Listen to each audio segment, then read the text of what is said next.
Hey guys, Paul here with GearTest TV, and today I'm taking a look at the Stormloft Down MummyPod from Outdoor Vitals.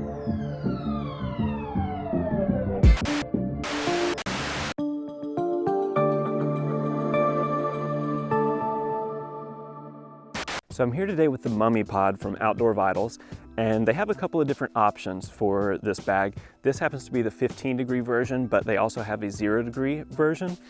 This is the Stormloft Down, basically a dry down. And then they also have a synthetic fill version, and then they have two different sizes as well. This is the long version, which is, I believe, 6'6" and under, and then they have a shorter version that is 6 feet and under. So the first thing that you'll notice here is that it actually comes with a compression sack. If you saw my review of the Airy 30 from Outdoor Vitals, I noted that it just came with a stuff sack, but this one they've included a compression sack, and you're able to get it probably, I would say, half the size when it's compressed down compared to when the compression straps are all the way loose.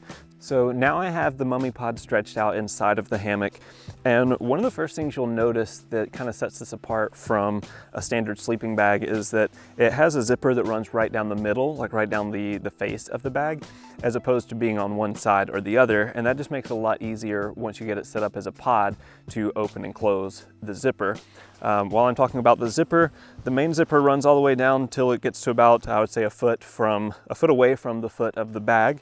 And it does have a zipper on both ends. So if you want to add a little ventilation to the bottom of the bag, you can open a little gap there. While I'm talking about that, I'll go ahead and open it up and show you that it has a baffle that runs the full length of the zipper on both sides here, and that just keeps from having any cold spots where the zipper is. And I think that also serves to keep the zipper from getting snagged, because I have yet to snag the zipper on this bag. So now I'll move down here and talk about the foot of the bag. One thing you'll notice here is that most Mummy sleeping bags kind of converge to one point at the end of the bag. This one has a foot box, so even though it does get a little bit thinner in the leg area, you do still have a lot more room at the bottom. And then there's a zipper that runs almost the full length of the foot box all the way around, so you can open that up if you want a little more ventilation there as well. So now I'll move up here to the head of the bag and kind of talk about some of the features up here. The first thing that you'll notice is, because this is a Mummy style bag, it has a full hood. It's not a rectangular opening at the top. But one thing I've noticed, some of my other Mummy bags, I would say that the hood probably stops about here.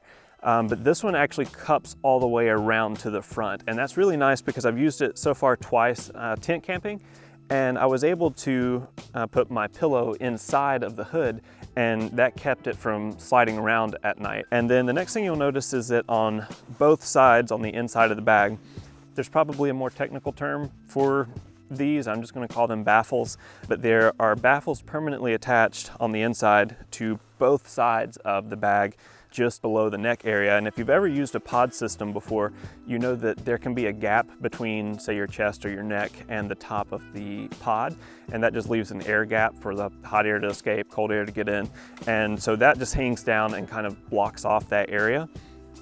There is a Velcro strap on both sides so that you can attach them if you want to seal it off even more, or you can just close those if you don't want to use that, so that at least you're not rubbing up against the Velcro in the middle of the night. So the last thing that I'll talk about before I set up the pod is the fill and the lining. Like I said before, this is their Stormloft Down, basically a dry down.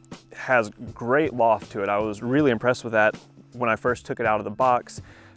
Laid it out, let it have time to actually loft up, but the loft is just thick on this thing. And then the shell, the outer shell, is a 20D ripstop polyester, and then the inside lining is a 20D standard polyester.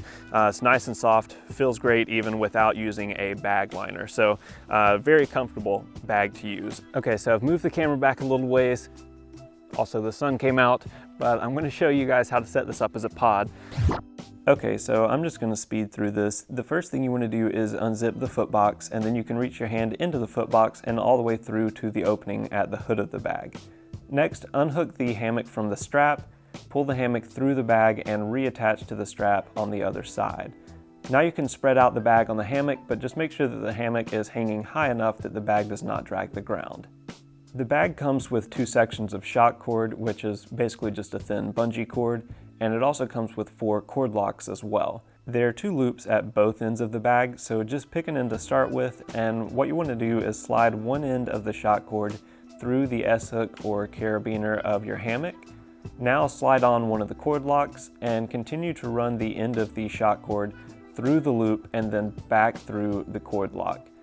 Now do the same thing with the loop on the other side of the bag. Right now we're not going to bother cinching anything up, we're just getting the cord attached. So now you can move to the other end of the bag and repeat the exact same procedure with the 2 loops at that end.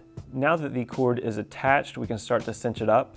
As a general rule, you want the bag roughly centered with the hammock, but I have found that my torso tends to slide down to the middle of the hammock throughout the night, so what you may want to do is offset the bag a little bit so that the foot of the bag is a little closer to the end of the hammock. Finally, what we're going to do is take the flap from the foot box, and you want to put it about half inside the bag and half outside the bag, and then cinch up the drawstring at that end of the bag so it seals off that gap. So now that I have the foot of the bag cinched up exactly where it needs to be, the only thing left to do is to tighten up the drawstring around the hood, but I'm gonna wait until I'm in the hammock tonight to do that so that I can cinch it up to exactly where it feels like it needs to be.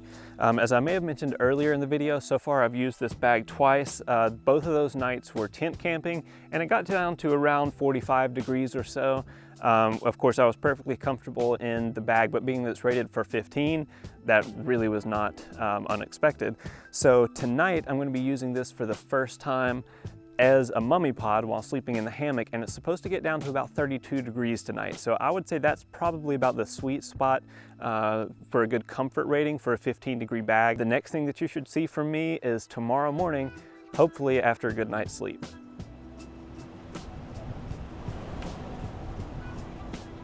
So I just got up from spending the night in the Outdoor Vitals MummyPod, and then I made myself some coffee because priorities.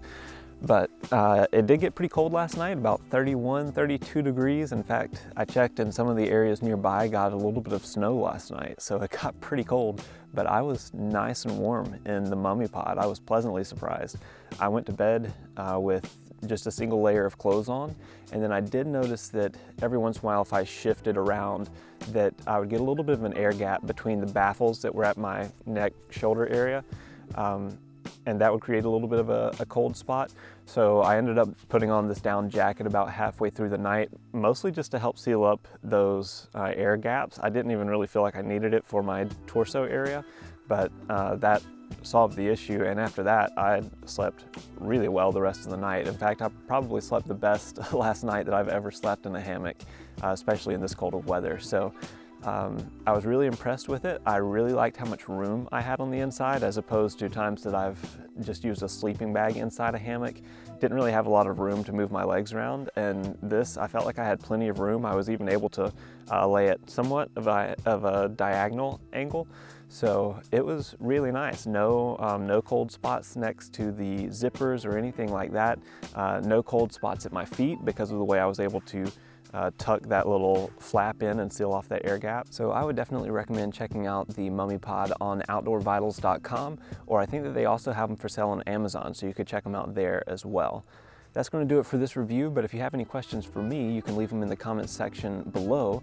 Otherwise, I will see you guys next time. Oh, that's hot. That's really hot.